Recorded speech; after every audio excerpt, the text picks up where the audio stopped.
Bienvenidos a Conversaciones Maestras, un espacio entre colegas para generar diálogos alrededor de la educación. Hoy tenemos a Jenny Joana Castro, una profesora que no le gustan las filas. El tema de hoy son los grupos grandes. Jenny, tú nos contabas que era muy importante para ti tener como la experiencia de haber tenido la experiencia de trabajar con grupos grandes porque has aprendido muchas cosas. Yo creo que sería interesante primero que nos conectaras con esa sensación de que es tener grupos grandes. Bien, pues entre lo que te comentaba, he tenido la fortuna de trabajar con niños pequeños de preescolar y en grados pues, de nivel de educación superior, grupos grandes. Para preescolar, un grupo de 30 niños es un grupo grande, ¿sí? Y allí pues evidentemente nos vemos llamados a recurrir a múltiples estrategias para el trabajo y el seguimiento con los procesos de los niños pequeños. Lo mismo la universidad. En este momento tengo un primer semestre de licenciatura en Educación Física de 42 estudiantes. Eso es un grupo muy grande. Entonces, pues sí, evidentemente recurrir a estrategias, a diseños de clase, a herramientas que permitan hacer esos procesos de seguimiento y de evaluación. Claro, pero métenos en la atmósfera de un grupo grande. Puede ser en la atmósfera del grupo grande, de los más pequeños. ¿Por qué 30 son muchos? ¿Qué pasa con esos grupos de los chiquitos cuando son grandes? Bien, allí hay una cosa maravillosa de trabajar con los niños más pequeñitos, y es que todos los días estás descubriendo algo que ellos van alcanzando, ¿sí? Pero evidentemente cada niño es un mundo. Entonces los ritmos son diferentes, las formas como apropian las cosas son diferentes, sus estilos de aprendizaje son diferentes. Entonces hacer ese seguimiento niño por niño, pues muchas veces se ve, digamos, frente a la dificultad de tener los 30 simultáneamente atendiendo a rutinas, ¿sí? Porque también estamos en ese ejercicio de las rutinas, de la hora del baño, de la hora de la comida, de ese tipo de cosas, para hacer también seguimiento a esos procesos de aprendizaje. Allí lo ideal sería, pues evidentemente, grupos pequeños, seguimiento, trabajo en mesa, diálogo permanente, pero pues a veces tenemos que recurrir a actividades generalizadoras mientras podemos focalizar esas observaciones. Es decir, son grandes porque los niños en crecimiento exigen mucha atención individual. Exacto. Y entonces cuando tenemos un grupo de un tamaño mayor, ¿a qué número de niños? Pues yo pensaría que lo ideal serían 12 niños. Perfecto. ¿Sí? El maestro tendría la capacidad de poner la atención a los procesos individuales o singulares de cada niño, bien tranquilo con 12 niños. Cuando eso se multiplica por 2 y se aumenta un poquito. Claro, y el tiempo es corto, porque yo trabajé en un escenario de colegio distrital, los niños están 4 horas en el colegio, o en ese momento estaban 4 horas. Entonces, y a eso pues el tiempo de descanso, entonces evidentemente es una carrera contrarreloj. ¿Ahí qué haces? Allí, por ejemplo, yo... Atendiendo toda esa complejidad, ¿no? Como que... Para con los pequeñitos, yo hacía como grupos de observación, digamos así, ¿sí? Entonces, por un tiempo me fijaba y me concentraba en un grupo que avanzara, digamos, lo que yo consideraba debían avanzar en los diálogos, en sus aprendizajes, y luego dejaba ese grupo distante y me concentraba en otro. Era, digamos, la dinámica. Pues mientras tanto los otros están en otras cosas. También uno se daba cuenta que a veces distanciaba un grupo para concentrarse en otro, y ese lograba algo que uno cuando estaba observando no lo había Es decir, hacías leído. como procesos de grupos paralelos. Exacto, sí. Precioso. Como grupos de... Sí, no había otra manera, no podía uno estar todo el día concentrado en los 30 y en sus procesos de aprendizaje, y pues simultáneamente iba descubriendo muchas cosas que con ellos iba pasando, pero era más como grupos focalizados para los pequeñitos. Siento que ahí tú le haces mucho énfasis a la confianza, como que confiabas que esos niños iban a aprender con eso que muy... ¿Sí? ¿Te pasaba eso? Sí, y lo confortable del salón. Entonces, si yo me dedicaba a un grupo de niños y eso iba acompañado de hablar con esas mamás, por el escenario también en el que yo trabajaba con los niños pequeños, para los demás estaban haciendo algo que les gustara, ¿sí? Para no estar yo en el problema de que se empiezan a molestar o se van por allá, se van del salón. Entonces, yo tenía un espacio también agradable, entonces algunos estaban leyendo, otros estaban en fichas, otros estaban al lado del televisor, otros para yo poderme sentar con los que podía focalizar. Otra cosa que veo que tú haces énfasis ahí sin decirlo es como que tú en el mismo proceso de confiar también no estabas empecinada en controlar a todos los grupos que estuvieran quietos, que no.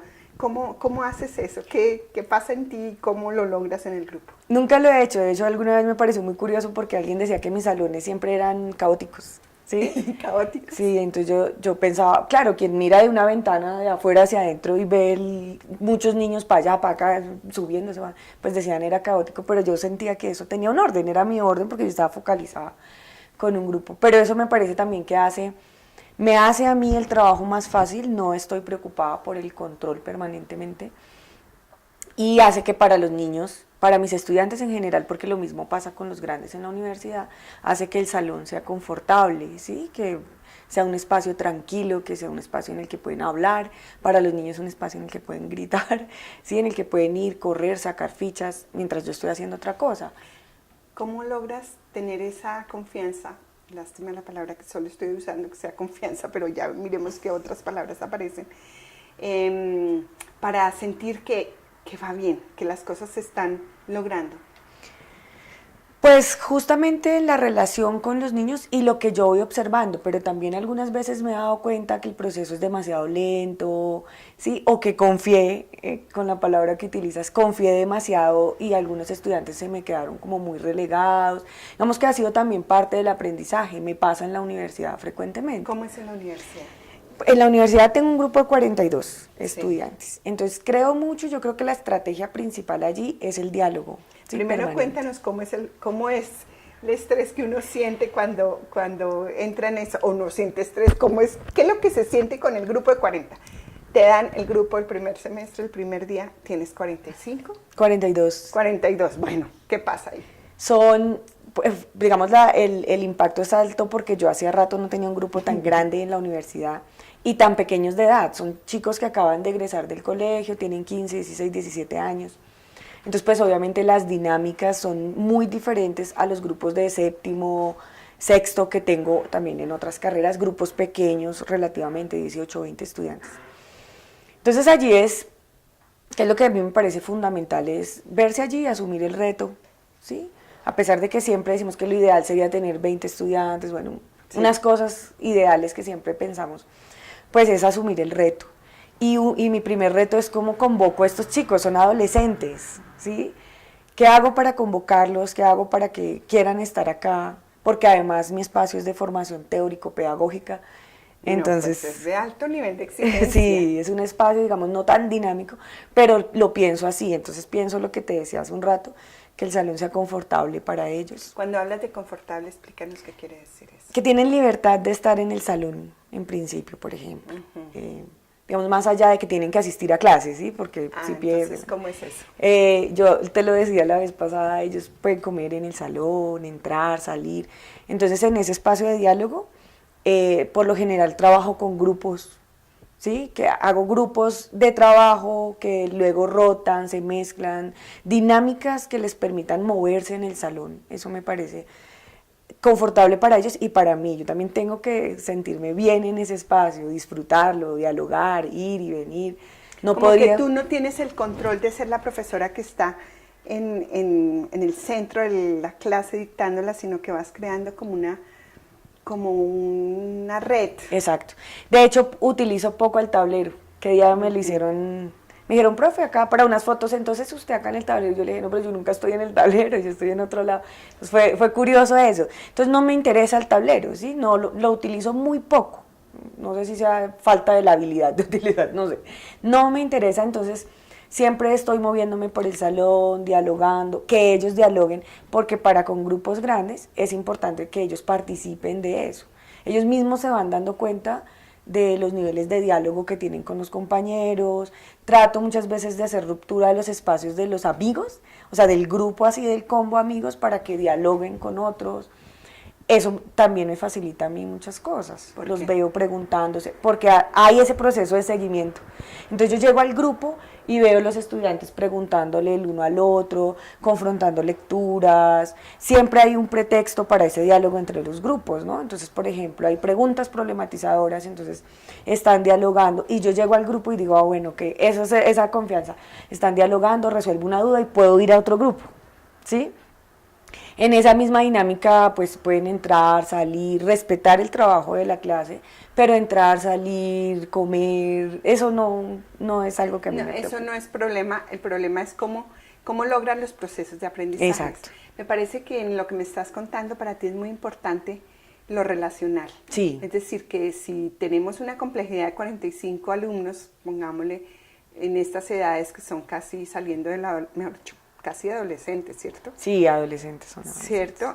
Iniciando también sus carreras de formación profesional, uno se pregunta, ¿estás haciendo un trabajo que está ligado no solamente a que empiecen a aprender de qué se trata la universidad, sino también la convivencia en la universidad? Claro, yo del preescolar aprendí que lo importante del cara a cara, ¿sí? De estar en los grupos. Los niños en mi salón y en los salones de preescolar por lo general trabajan en mesas trapezoides, en mesas redonditas, donde están relacionándose con el otro cara a cara.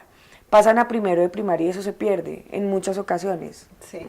He visto ya muchas experiencias que no, pero pasan. Lo que pasa con la fila que yo comentaba, porque no me gusta, es ver la nuca del otro, la despersonalización, ¿sí? La individualización. Entonces yo trato de la dinámica del preescolar sea la dinámica que trabajo en la universidad. Me gustan las mesas redondas, me gustan los grupos donde se estén viendo cara a cara. Por lo general me incomoda de alguna manera que alguien esté detrás de otra persona, ¿sí? Como negado al diálogo, ¿sí? O disperso en ese diálogo. Entonces me gustan ese tipo de dinámicas y principalmente, digamos, son enriquecedoras para el trabajo con esos Y cuando grupos surgen grandes. conflictos, porque me imagino que en algún momento la situación no está tan armónica, pasan cosas, ¿cómo resuelves esas situaciones? ¿O no te ha pasado? Pues digamos que esas dificultades tienen que ver con, pues que eso se presta también mucho para que se salgan de la dinámica, Sí, se y hablen otras distraigan. cosas, sí. Pero entonces el mismo estar pasando por los grupos vuelve y los convoca, ¿sí? Hay evidentemente siempre que yo inicio una clase, y lo hacía también en preescolar, era muy bonito, yo creo que lo aprendí fue del preescolar para la universidad, les digo exactamente qué va a ser la clase, cómo va a ser la dinámica y qué esperamos al final, ¿sí?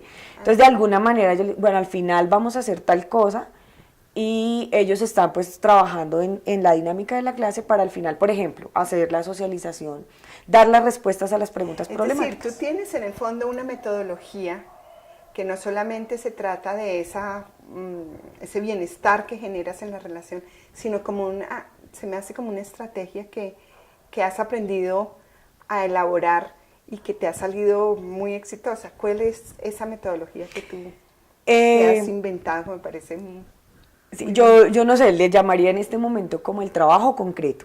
A ver. Entonces yo con los niños pequeñitos les decía, bueno, vamos a hacer esto. Y como te decía, yo me focalizaba con un grupo, yo decía, hoy voy a trabajar con esta mesa o esta semana. Sí.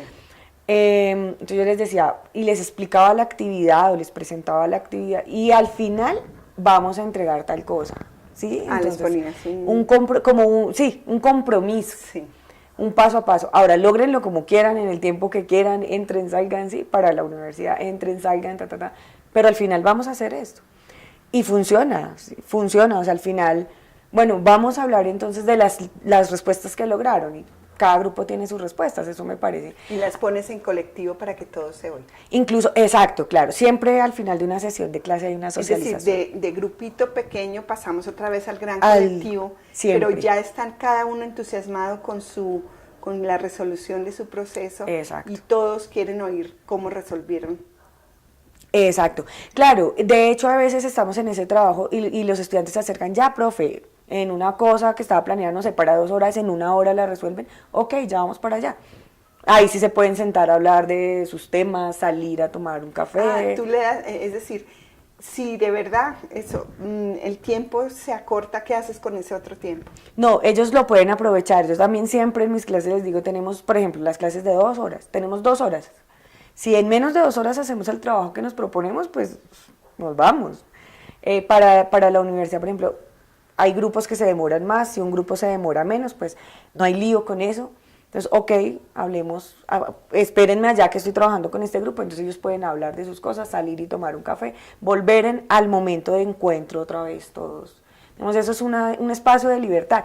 No podría yo ponerme a correr a unos o a ponerles a hacer algún otro ejercicio inventado mientras... Es decir, no. sigues el ritmo del grupo. Sí, sí. ¿Qué crees que haces para que tus actividades también los convoquen y se enamoren de la tarea? Y primero hay el riesgo de que sea aburridísima y en 10 minutos hagan cualquier charrera.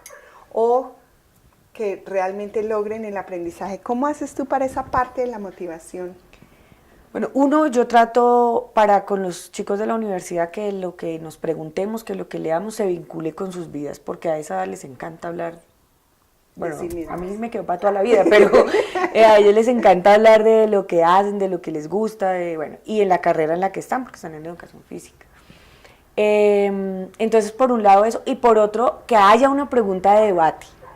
Eso siempre es, digamos, dinámico, los convoca, les permite plantear el no estar de acuerdo, ¿sí? Trato de no ponerles a ellos actividades como muy cerradas, como muy ladrilludas, además por las temáticas que trabajamos. Entonces me interesa que haya diálogo, que haya debate, ¿sí? Que se tengan en la actividad un reto. Por ejemplo, hace unos días les expliqué un mentefacto, y fue muy chistoso porque haciendo la actividad unos habían entendido una cosa, otros habían entendido otras, confundían el mentefacto con un mapa mental, bueno, en fin. Entonces ahí se demoraron hartísimo y al final decían que el ejercicio había sido interesante, pero que teníamos que dedicarle mucho más tiempo a ejercicios como esos. Entonces se les va el tiempo en eso también, en construir. Y me decían, no nos damos cuenta a qué hora se pasa la clase. ¿Tú dirías que en tu espacio hay como un lugar para el juego? Como que aquí se juega en el sentido de que hay diferentes caminos de lograr o de caminar o de transitar hacia las respuestas o hacia las preguntas. Sí, digamos, es un compromiso que yo asumo también con eso, y es esa libertad, por un lado, y ese juego de pregúntense, rétense, exploren, piensen. Introduzcan la curiosidad en su... Exacto, y piensen.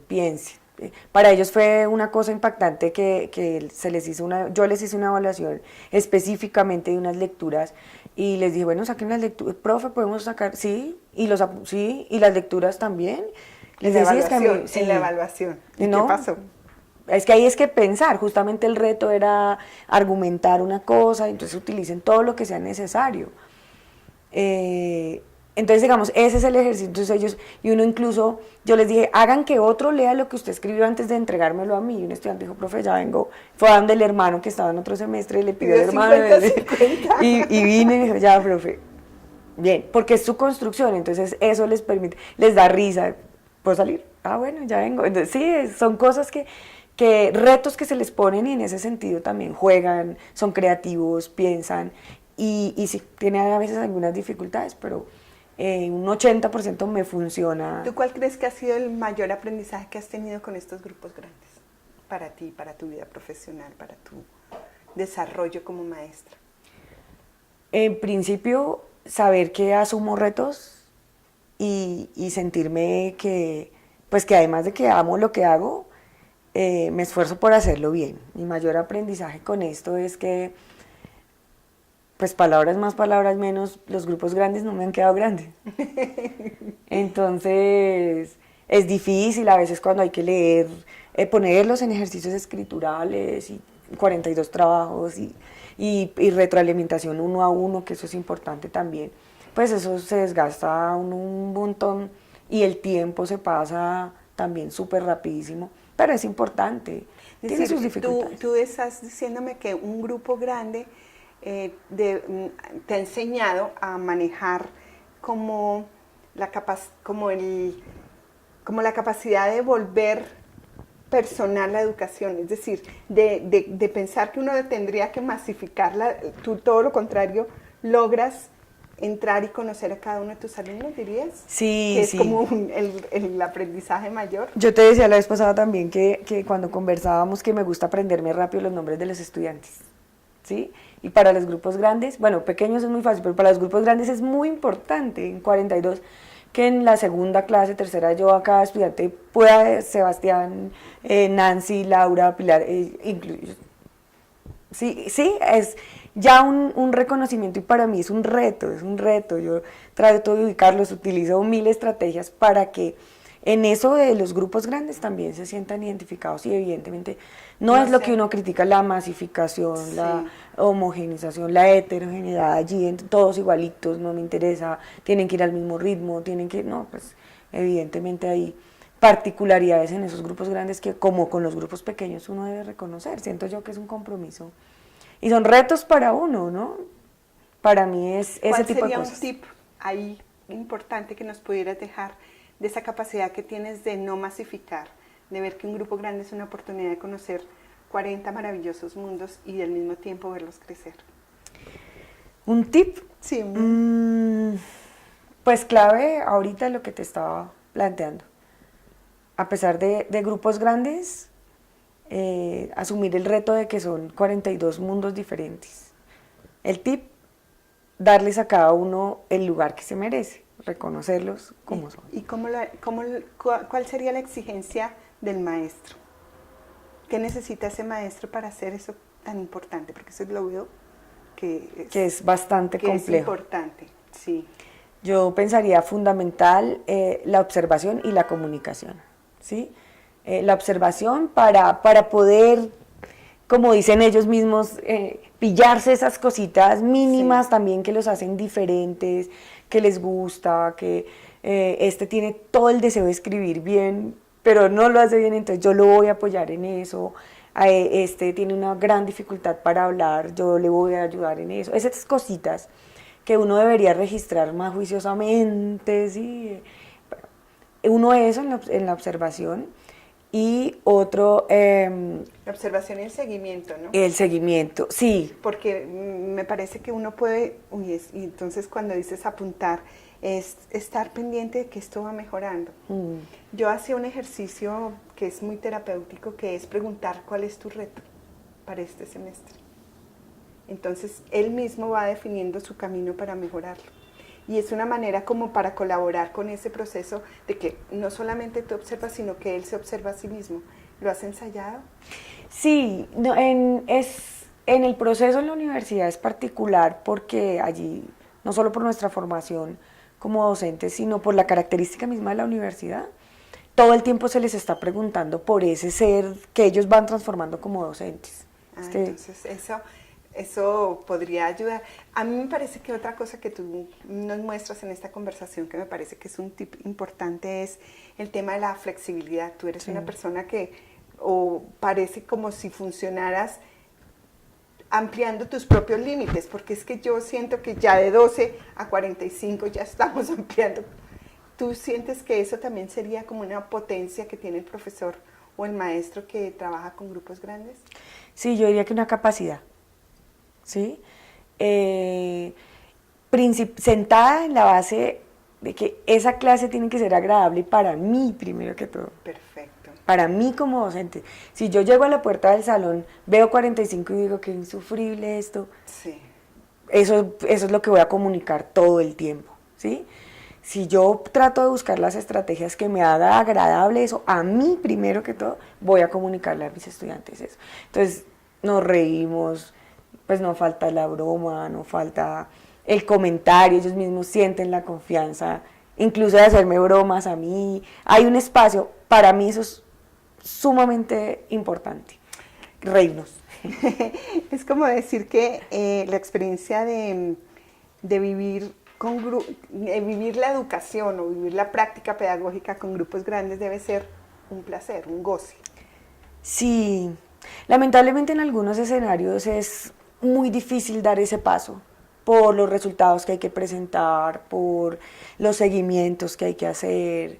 Entonces, claro, evidentemente ese diálogo con los maestros es complejo. Es primero, no, los grupos grandes son un problema, el seguimiento, la evaluación, todo eso es un problema. Pero evidentemente puede uno desarrollar estrategias que le ayuden a eso. Para mí en la universidad es importante la coevaluación. Por eso yo les digo, léanse entre ustedes, o sea, colabórenme con eso porque esto va a ser difícil en términos de evaluación y seguimiento. Pero pienso también que es un reto que uno asume. Hay unos profes, conozco muchos profes muy pilos que también diseñan unas estrategias que uno dice, lo voy a aplicar para esos grupos grandes porque es, en principio, estar ahí en la puerta del salón y decir, lo voy a asumir. ¿Sí? Este grupo grande no me queda grande. En todas las características y contextualizaciones y, digamos, dinámicas que uno hace frente a esos grupos. Bueno, pues muy rico, Jenny. Muchas gracias.